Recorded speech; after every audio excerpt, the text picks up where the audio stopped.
Coupe du monde 2026 aux États-Unis. Salut la famille, bienvenue sur ma chaîne. Je suis El Kabir, je parle de mes propres expériences ici aux États-Unis. Je parle aussi des expériences des autres, les expériences que je vois et des news des États-Unis et je parle un peu de la réalité d'ici. Bienvenue sur ma chaîne. Je vais parler aujourd'hui de opportunités de voyage en 2026 Coupe du Monde. Mais El Kabir, ça reste encore plus ou moins 4 ans pour la Coupe du Monde, oui, bien sûr. Mais il y aura beaucoup de gens qui auront des refus de visa.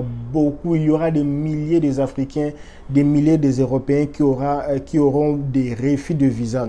Alors moi, en tant que quelqu'un qui voit l'avenir, je vais être aujourd'hui comme ton mentor pendant tous ces 4 ans pour t'aider avec des stratégies pour que ton visa ne soit pas cancellé en 2026. Et je vais te donner quelques conseils aujourd'hui pour t'aider à réussir ton visa ou les stratégies pour réussir ton visa pour venir à la Coupe du Monde. Venir à la Coupe du Monde, ok? En fait, il y aura Coupe du Monde ici, ici aux États-Unis en 2026. Cette année, c'était à Qatar. Malheureusement, le club, les pays africains, ils sont presque tous éliminés. À l'heure que je suis en train d'enregistrer cette vidéo, l'unique équipe qui n'a pas encore joué le 8e de finale sur le Maroc. Je pense que le Maroc aussi sera éliminé. Malheureusement, parce que ce que nous avons vu pendant la Coupe du Monde, les injustices, penalty, on ne siffle pas penalty, parce que si on siffle, tu vois, quand c'est coup franc, ce n'est pas coup franc, quand c'est ceci, ce n'est pas ceci. L'arbitrage vraiment est vraiment nul, vraiment l'arbitrage. Surtout quand c'est pour les équipes africaines, l'arbitre ferme même les yeux, on dit arbitre pas voir même, on ferme les yeux. Je sais que le Maroc va subir aussi le même sort. Il ne sera pas l'équipe épargnée. Toutes les équipes africaines ont subi et le Maroc aussi va subir les trucs là. Mais El Kabir, tu veux dire que toutes les équipes africaines sont éliminées parce que l'arbitre... Oui, parce que déjà, au début du match, si vous marquez par penalty, ça change le match. Mais si l'arbitre ne donne pas les penalty, il ne donne pas les cartons jaunes sur un contre-attaque, il ne donne pas les cartons jaunes, il ne siffle pas le deuxième penalty pour moi. Et même l'assistant lui dit d'aller voir sur la VAR. Mais l'arbitre ne veut pas. Ça montre réellement qu'il y a des choses qui ne veulent pas. Mais ce n'est pas l'objectif de cette vidéo. Je vais un peu parler de la Coupe du Monde 2026 aux États-Unis. J'aimerais savoir, El Kabir, ça sera seulement les États-Unis? Non, ça serait le Canada, les États-Unis, le Mexique. Mais moi, je pense que c'est la Coupe du Monde des États-Unis parce que c'est les États-Unis qui donnent beaucoup de stades. Quand je vis le stade, je me suis dit, waouh, il y aura un stade ici à Dallas. Je ne sais pas en 2026 là où je serai. Mais si je serai ici toujours à Austin, j'aimerais aller voir la Coupe du Monde pour ma première fois de la vie. Imaginez, je vais voir la Coupe du Monde avec mes abonnés. On va un peu prendre du sucré, manger, s'amuser un peu ces jours-là. Je dis, El Kabir, j'étais ton abonné en 2022. En 2023, j'avais vu ta vidéo et aujourd'hui, je suis ici à la Coupe du Monde bien à travers ta vidéo. Ok. Avant d'abord que je veux parler de là où ça sera, le pays, les villes, les stades, j'aimerais un peu vous dire ceci. Si tu es mon abonné et en 2026, ton visa est annulé, il faut aussi se désabonner de ma chaîne parce que tu es tête dure. Parce que tous les conseils que je donne, c'est comme si je donne 120. C'est comme si tu n'écoutais pas. Alors, il y aura Coupe du Monde au Canada, États-Unis et Mexique. Ça va se dérouler de juin à juillet 2026. Pour la première fois, il y aura 48 équipes. Pour la première fois. Il y aura 80 matchs. Oh mon Dieu, il y aura beaucoup de matchs. Et si je ne me trompe pas, il y aura plus ou moins 9 ou 10 équipes africaines. Je pense que la Côte d'Ivoire sera qualifiée. Le Togo sera qualifié. La RDC. Oh, la RDC sera qualifiée d'ici 4 ans. Je pense que... Parce que si on partait 10-10, la RDC pouvait être qualifiée la fois passée 2018. Elle pouvait aussi être qualifiée en 2022 parce que la RDC joue toujours le barrage. Et je ne sais pas c'est quel démon qui freine les joueurs de la RDC. Ils jouent bien les barrages, mais quand ils arrivent à la fin, là, c'est mort. On leur donne leur argent. Les joueurs prennent l'argent, ils mettent dans la poche. C'est fini. C'est le dernier match qu'il gâche là. Et je pense qu'il y aura aussi le Bénin qui sera qualifié pour la Coupe du Monde. Et je pense que les pays des Maghreb, il y aura aussi des pays comme la Tunisie. J'aimerais encore voir la Tunisie parce que pour la première fois, je vis des choses extraordinaires. La Tunisie a battu la France. C'était extra pour moi, c'était grave. Je vis le pays comme le Cameroun avec Aboubakar. Le gars là, il est monstre. Il est imbattable, les gars. Non.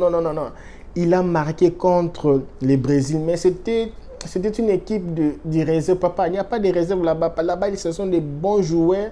Les joueurs comme les Gabriel Jesus, ils jouent à Manchester City. Tu veux dire qu'il n'est pas un bon joueur. Parce que tous les remplaçants là, ce sont de meilleurs joueurs même. Parce que si Neymar ne joue pas, ce sont les remplaçants là qui vont jouer à la finale. Alors, la Tunisie, le Cameroun a bâti le Brésil pour la première fois. Une équipe africaine battre au mondial le Brésil. Mais le Cameroun a déjà battu le Brésil, je dis bien pour la Coupe du Monde senior. Mais le Cameroun a déjà battu le Brésil en Jeux olympiques, a déjà battu le Brésil dans le Coupe de Confédération. C'était vers le 2000-2002 comme ça.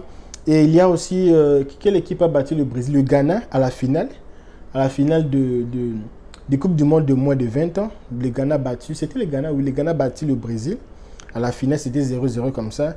Mais pour la première fois, le Brésil des Pelé, des Neymar, le Brésil tu vois, des Cafu, le Brésil, les top là, c'était pour la première fois une équipe africaine. Et c'est grâce à Samuel Eto'o toute l'équipe, ils ont Aboubakar, ces là vraiment, ils jouent vraiment les ballons. Ils jouent et c'est vraiment fier à l'Afrique. Et pour la première fois, j'ai vu le Maroc aussi battre une équipe là, j'ai oublié les noms. Mettez un peu ici au commentaire, le Maroc a battu quelle équipe pour la première fois. Et il y a aussi, j'ai vu des surprises, j'ai vu les pays comme le Japon battre l'Allemagne. Je me suis dit, mais c'est bizarre. J'ai vu comme l'Arabie Saoudite a battu l'Argentine, mais c'était fou. C'était fou, c'était grave. Et je pense maintenant, à la Coupe du Monde, 2026, il y aura beaucoup de pays africains, beaucoup de pays asiatiques, beaucoup de pays américains. On va maintenant faire le featuring, il n'y aura pas de complexe. Parce que tu vois, ce que moi je pense c'est mauvais. Il y a beaucoup des Européens et nous, on est pays. On joue. C'est pour ça que moi, parfois, je dis c'est la Coupe du Monde des Européens. Parce qu'il y a. Pourquoi ils sont toujours beaucoup? Pourquoi ils sont toujours beaucoup? Parce que le Brésil aussi a gagné la Coupe du Monde plusieurs fois.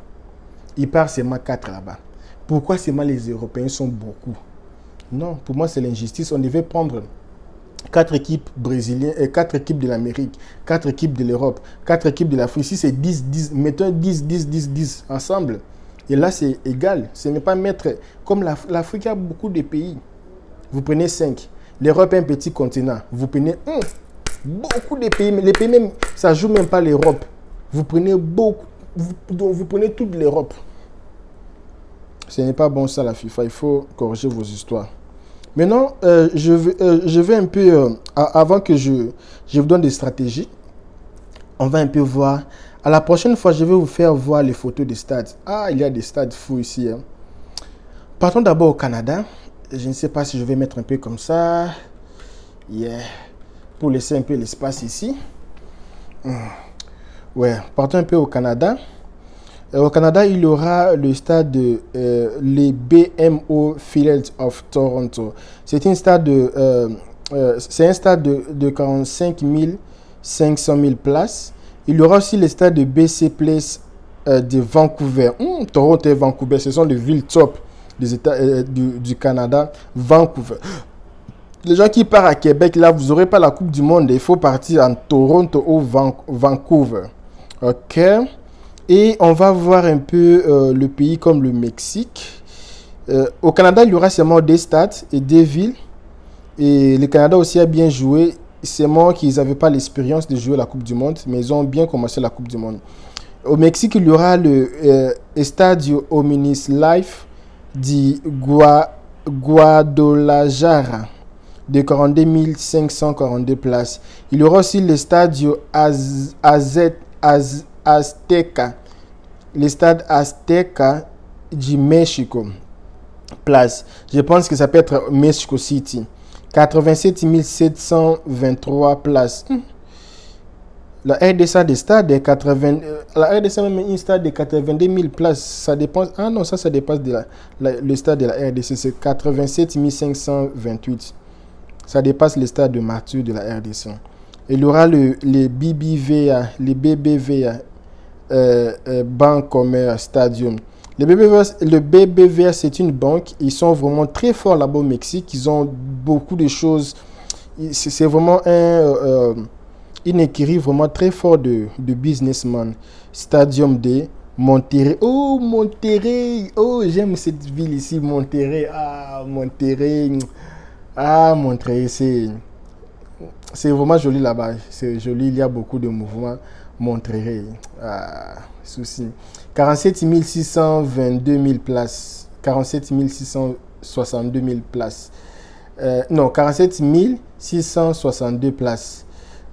Maintenant, on va partir au stade ici aux États-Unis.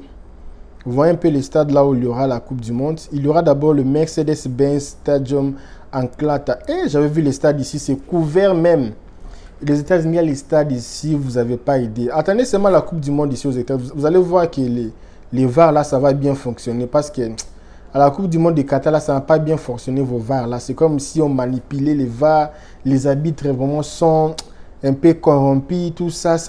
Parfois, le même effet ou le même faute, dans d'autres matchs on siffle et dans d'autres matchs on ne siffle pas. C'était bizarre même. Et il y aura le Gillette Stadium de Boston. Les gens de Boston, vous aurez la chance de participer à la Coupe du Monde. 60 335 places. Il y aura aussi le stade de AT&T Stadium de Dallas. Ça, vraiment, comme je disais, si je serai à Dallas, je vais participer à la Coupe du Monde pour la première fois dans ma vie. Une stade de 80 415 places. Il y aura aussi le stade de NRG Stadium de Houston. Oh, il y aura Houston ici. Donc, si je serai ici, je peux même partir à la Coupe du Monde de Houston et de Dallas. Pas, je suis entre Houston et Dallas. De 62 444 places. Il y aura aussi le Arrowhead Stadium de Kansas City. Mon ami, le fameux Dortel, lui, il supporte toujours l'équipe de basket, donc c'est le football américain de Kansas. Ils sont très forts avec le football américain. Kansas, c'est... il y aura 69 070 places. Il y aura beaucoup de stades. Hein. Il y aura beaucoup de stades ici aux États-Unis. Il y aura aussi une stade de Sophie Stadium de Los Angeles de 70 240 places. Ici aux États-Unis, il y a beaucoup de stades. Il y aura aussi le Hard Rock Stadium de Miami avec 60 404 places. Il y aura aussi le... Est-ce que vous voyez ici sur l'écran? Ça va apparaître ici. Je pense que ça apparaît déjà. Les MetLife Stadium de New York avec 80 500 places. Il y aura aussi le Lincoln Financial Fiat of Philadelphia de 62 123 places. Il y aura aussi le Levi's Stadium de San Francisco, 61 198 places. Il y aura aussi le Lumen Fiat de Seattle, 61 812 places. Imaginez un peu toutes ces places ici. Dis-moi ici sur le commentaire combien de billets que toi tu vas acheter. Quel match que tu aimeras voir à la Coupe du Monde de 2026 et dans quelle ville que tu aimerais venir voir la Coupe du Monde. Écris un peu sur le commentaire quelle ville. Si c'est Dallas, dis-moi que ça sera Dallas. Si c'est Miami, dis-moi Miami, Los Angeles. Et aussi, il faut aussi faire attention avec les villes. Il y a les villes aussi qui sont très chères. Parce que ça dépend. Si c'est ton pays là-bas, tu seras obligé. Mais si ton pays n'est pas là, ou ton pays ne va pas jouer la Coupe du Monde, et il faut choisir les villes un peu, tu auras la facilité de se déplacer avec le métro ou le train. Parce que les villes comme les Dallas, tu vas un peu souffrir avec le... Il y a beaucoup de villes que tu peux souffrir avec les transports publics ou quoi. Maintenant, qu'est-ce que maintenant il faudra faire maintenant les choses? Je vais maintenant faire retourner la caméra comme ça. Me voyez bien, ok? Alors, Ça va se jouer en 2026. 2026. Ça reste plus ou moins 3 ans. Alors, qu'est-ce que tu vas faire en ces 3 ans? Parce qu'il y aura beaucoup de refus. Si moi j'étais à ta place, je vais déjà en 2023, faire un passeport de 5 ans. Déjà en 2026, mon passeport aura comme 2 ans de validité encore. Parce qu'à l'ambassade, il faut présenter un passeport plus ou moins 6 mois de validité encore. Moi, je vais présenter une passeport de 2 ans de validité encore. Plus ou moins. Ça doit être 2 ans. Et pendant ce temps-là, je vais partir, même si mon pays ne va pas jouer la CAN. Si c'était moi, je vais payer les billets pour participer à la CAN, pour aller supporter la CAN, visiter la CAN. Si je suis en Europe, je vais payer pour aller voir l'Euro ou payer pour aller voir la Ligue des Champions. Je vais participer dans tous les grands événements du sport là-haut dans mon pays ou dans mon continent. Et je vais faire en sorte que mon visa puisse avoir des choses pour les sports. J'étais parti visiter, j'ai participé ceci. Parce que ça va t'aider quand tu vas faire ton interview. On va voir que tu n'es pas tu es une personne qui aime d'abord le sport. Tu es d'abord amoureux des sports. Parce que si je suis un consul, c'est que je verrai comme une opportunité de voyage. Beaucoup de gens vont penser que c'est une opportunité de voyage. Je sais que le Mexique, ça va donner beaucoup de visas, mais les gens vont prendre le visa des États-Unis comme une opportunité de voyage. Alors, il y aura vraiment beaucoup de street. Ils seront vraiment street, très street. Oh, moi, j'ai des visas, mais c'est quel visa? Des visas de COMEX. Tu vois, donc tu es un commerçant, tu n'es pas quelqu'un amoureux du football. Donc, tu n'es pas habitué à aller voir le football et retourner. Alors, les gens qui ont des visas de sport, qui part un peu dans les histoires de sport, ils ont déjà voyagé pour assister dans d'autres championnats.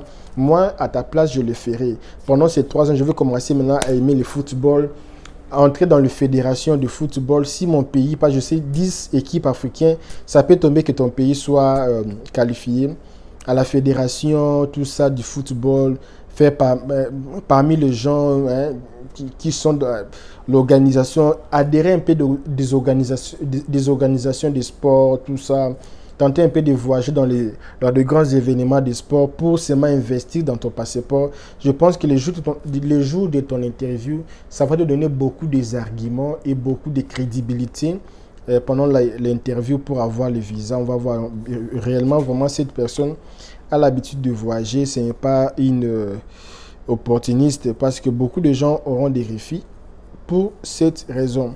Alors, si vous avez aimé cette vidéo, je vais faire une vidéo, je vais vous filmer tous les stades à l'intérieur jusqu'à l'extérieur. Et puis, je vais aussi vous montrer aussi les villes. Et je vais aussi parler de vous. Quelles sont les villes les moins chères pour participer à la Coupe du Monde parmi les villes citées. Je vais aussi vous parler combien tu peux dépenser pour la maison, pour ceci, pour les restaurants, dans toutes les villes ici pendant la Coupe du Monde. Et pendant tous ces 3 ans, je vais vous assister, je vais vous accompagner pour la Coupe du Monde ici aux États-Unis. Alors, les gens qui sont intelligents, ils vont écouter, mais je n'ai pas tout parlé. J'ai seulement parlé seulement un point. Il y a encore 4 points que j'ai gardés pour moi, pour les gens qui sont les abonnés spéciaux. Alors, si tu n'es pas encore abonné sur ma chaîne, je donne des cadeaux. La fois passée, j'avais donné les cadeaux des iPhone, les cadeaux des sacs de téléphone et les cadeaux de l'argent à mes abonnés parce que j'avais atteint la barre de 5 000 abonnés. Et si j'atteins la barre de 10 000 abonnés, je vais encore donner encore d'autres cadeaux. Si j'atteins 15 000... Jusqu'à ce que j'aurai 100 000 abonnés, je vais toujours commencer à donner les cadeaux pour mes abonnés. Merci beaucoup pour votre fidélité. On se revoit.